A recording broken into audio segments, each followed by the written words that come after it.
Hello everyone, मैं Kapil Bhatia bells overseas से। आज हम बात करेंगे स्पाउस वीजा की। कौन कौन सी कंट्रीज है जहां पर आप अपने स्पाउस के साथ ही विजिट कर सकते हैं, कौन सी ऐसी कंट्रीज है जहां पर स्पाउस बाद में जाता है। तो सबसे पहले मैं बात करता हूं यूके की। यूके जो कि बहुत ही बढ़िया डेस्टिनेशन है स्पाउस को साथ लेके जाने के लिए। यहाँ पर आप ना केवल स्पाउस, अपने बच्चों को भी साथ लेके जा सकते हैं। मैं हमेशा ये यूज करता हूँ कि मास्टर्स करने वाले स्टूडेंट्स के लिए ये हेवन है यूके, क्योंकि यहाँ पर मास्टर्स भी 1 साल की है, साथ में अपने आप स्पाउस को साथ ही लेके जा सकते हैं और बच्चों को भी लेके जा सकते हैं।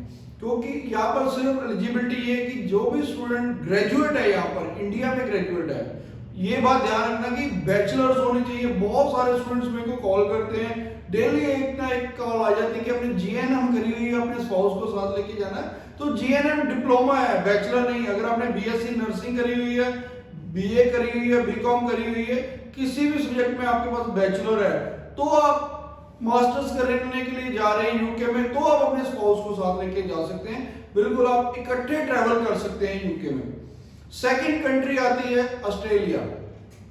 इसमें कंडीशंस क्या रहती है कि जो मेन एप्लीकेंट है वो ग्रेजुएट होना चाहिए, और ग्रेजुएशन के साथ साथ जो यूनिवर्सिटीज का क्राइटेरिया है, हालांकि ये एमएससी का क्राइटेरिया नहीं है, यूनिवर्सिटीज उन्हीं स्टूडेंट्स को अपने पास एडमिशन देती हैं जो जिनका की स्पाउस भी ग्रेजुएट हो और मैरिज 1 साल पुरानी हो। वो सिर्फ यूनिवर्सिटीज की एलिजिबिलिटी क्राइटेरिया उन्होंने रखा हुआ है अपना, कि मैरिज 1 साल। कुछ यूनिवर्सिटीज फ्रेश भी मैरिजेस को एक्सेप्ट कर लेती हैं, पर ज्यादातर यूनिवर्सिटीज वो ये कहती हैं कि 1 साल पुरानी मैरिज हो और जो स्पाउस मेन एप्लीकेंट के अलावा स्पाउस भी ग्रेजुएट हो। हालांकि यूके में ऐसा कुछ नहीं होता कि स्पाउस की क्या क्वालिफिकेशन होनी चाहिए, कि वहां पर ये मैंडेटरी नहीं है कि स्पाउस भी ग्रेजुएट होना चाहिए। लेकिन ऑस्ट्रेलिया में ये यूनिवर्सिटीज की कंडीशंस हैं। उसके बाद हम बात करते हैं स्वीडन की। स्वीडन जो कि एक यूरोप का शेंगन कंट्री है, ये भी बहुत अच्छी कंट्री है, बहुत ही पीसफुल कंट्री है। यहाँ पर मेडिकल फैसिलिटीज भी बहुत एडवांस है। जिन स्टूडेंट्स ने आईटी या मेडिकल बैकग्राउंड से हैं, उनके लिए स्वीडन बहुत अच्छा है। यहाँ भी अगर आप ग्रेजुएट हैं तो आप अपने स्पाउस को साथ लेके जा सकते हैं। लेकिन स्वीडन में जो सबसे बढ़िया बात ये रहती है कि अगर आपने कोई भी 4 इयर्स की बैचलर करी है, जैसे बीटेक है, बी फार्मेसी है, बैचलर ऑफ आर्किटेक्ट है, या अगर आपने बीएससी आईटी के बाद एमएससी आईटी करी है, या बीसीए के बाद एमसीए करी है, अगर आपने मेडिकल किसी मेडिकल फील्ड में या आपने आईटी फील्ड से हैं, तो आपको आइल्स की भी जरूरत नहीं है। जिन्होंने 4 इयर्स की बैचलर करी है, या जैसे मैंने बताया एमएससी करी है या एमसीए करी है, उनको बिल्कुल भी जरूरत नहीं है आइल्स की। उनको आइल्स का वेवर मिलता है, जैसे यूके में भी आइल्स का वेवर मिलता है। वहां पर ओवरऑल 6 की रिक्वायरमेंट रहती है और नॉट लेस देन 5.5 की, 5.5 से नीचे नहीं होना चाहिए, ओवरऑल 6 होना चाहिए यूके में। लेकिन जिन स्टूडेंट्स के 12th इंग्लिश में 70% मार्क्स है, यूके उनको वेवर देता है, वहां पर आइल्स की जरूरत नहीं है। इसी तरह स्वीडन में भी आइल्स का वेवर उनको मिलता है जिन्होंने भी 4 इयर्स की बैचलर करी है या एमसीए या एमएससी करी है, उन स्टूडेंट्स को।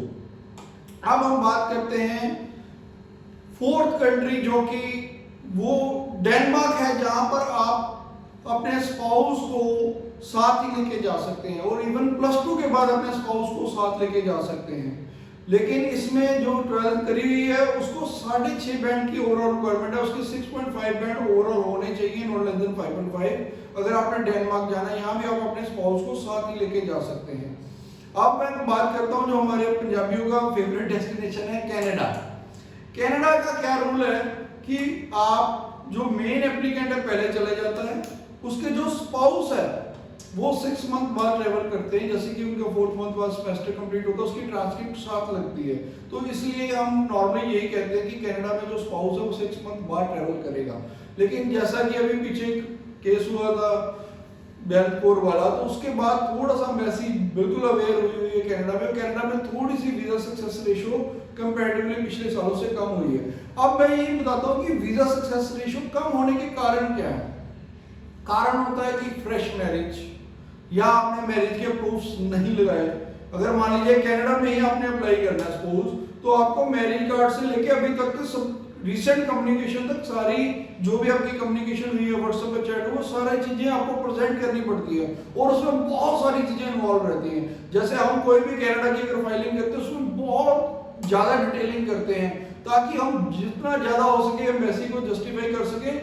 उसका कारण यही रहता है कि वहां पर कोई इंटरव्यू तो होनी नहीं कनाडा में, तो हमें अपने डॉक्यूमेंटेशन से ही फाइल को ज्यादा से ज्यादा स्ट्रॉन्ग बनाना है। तो स्पाउस वीजा की हम स्पेशली फाइल बहुत स्ट्रॉन्ग लगवाते हैं। और यूके में बहुत लोग गलती कर लेते हैं यूके में कि वो जो पीछे केस मेरे पास आया था उनका स्पाउस वीजा रिफ्यूज हुआ। हालांकि यूके में स्पाउस को मैक्सिमम इजीली वीजा सबसे ज्यादा यूके कंट्री देती है। तो वहां पर रिफ्यूजल का कारण क्या था कि मेरे वीजा लगने के बाद मैरिज हो रही है और मैरिज होने के 3 दिन बाद लड़की अप्लाई कर रही है और उसके बाद वो उसका हस्बैंड अप्लाई कर रहा है, तो तब उन्होंने रिफ्यूजल दी है।